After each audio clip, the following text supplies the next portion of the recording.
Okay, topic natin ngayon ay inverse function. Pag sinabi nating inverse function, it is a function that reverse another function. So, medyo nakakalito. So, halimbawa, meron akong x and meron akong y. So, dapat daw, kapag inverse function siya, ay pwede siyang magbaliktad. Okay? So, si x and y parang equal, kumbaga. Okay? So, furthermore, para mas maintindihan natin siya, so punta naman tayo dun sa tanong na how to determine if function of x and function of g are inverse. So, yun yung tanong natin dito sa ating lesson. Reverse nga ba or inverse nga ba yung ating function of x kay g of x? So, ang tanong natin, how to determine if f of x and g of x are inverse? So, dito natin malalaman. So, kailangan natin ng value ni f of x at saka ni g of x. So, una, f of x, we have 3x plus 8, for example.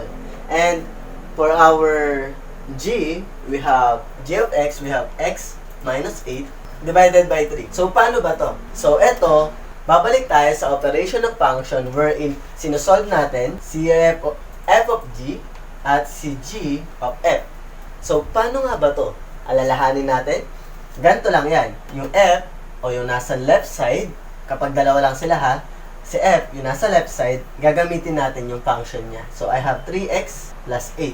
And then, si g dito, para pamalit sa letter x. So, g, meron tayong x minus 8 divided by 3.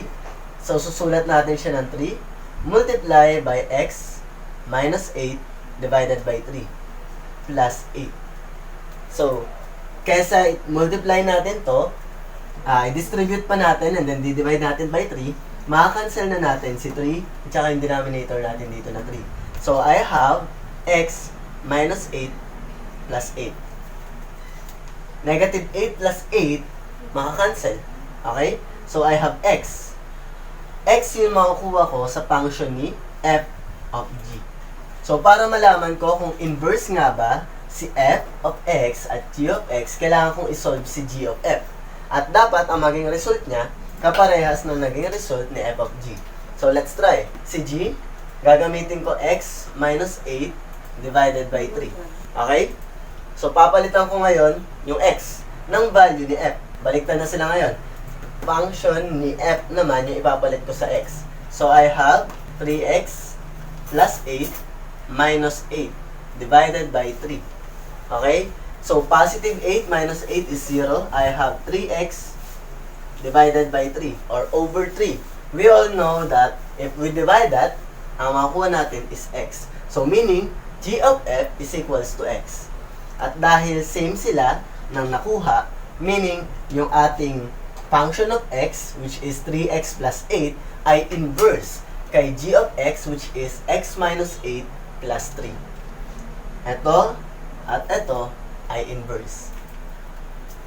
Okay, now we have another example wherein f of x is equals to 3x plus 5 and g of x is equals to x minus 5 over 3. So, same thing na yung gagawin natin. Solve for f of g and g of f. So, f of g, gamit yung function ni f, we have 3x plus 5. Then, palitan natin yung x dito ng g. Okay? So, we have 3 multiply by x minus 5 over 3 plus 5. Okay? Plus 5. And then, makakancel yung 3 dito. We have x minus 5 plus 5. Negative 5 plus 5 is 0. I have x. I have x. Ito yung function o yung sagot ng f of g. Okay? So, let's check g of f. Function ni g, we have x minus 5 over 3. And then, next, palitan natin yung x ng function ni f. So, I have 3x plus 5 minus 5 over 3. Positive 5 minus 5 is 0. So, I have 3x over 3. And then, maka-cancel, I have x sa function ng aking g of f. So, since parehas sila, ibig sabihin ay function yung ating f of x, which is 3x plus 5, at yung g of x natin na x minus 5 over 3. And for our last example, I have f of x is equals to x cubed at yung g of x naman natin ay cube root of x. So, same thing, solve for f of g at g of f. So, f function niya, I have x cubed. And then, ang gagawin ko daw, papalitan ko yung x ko ng g. So, I have cube root of x. So, same thing lang yan, maka-cancel yung ating cube root. So, x yung matitira. So, f of g is equals to x. And then, let's try g of f. Function ni g, ang gagamitin ko, cube root of x. And then, papalitan ko yung x ng value ni f. So, cube root of x raised to cube.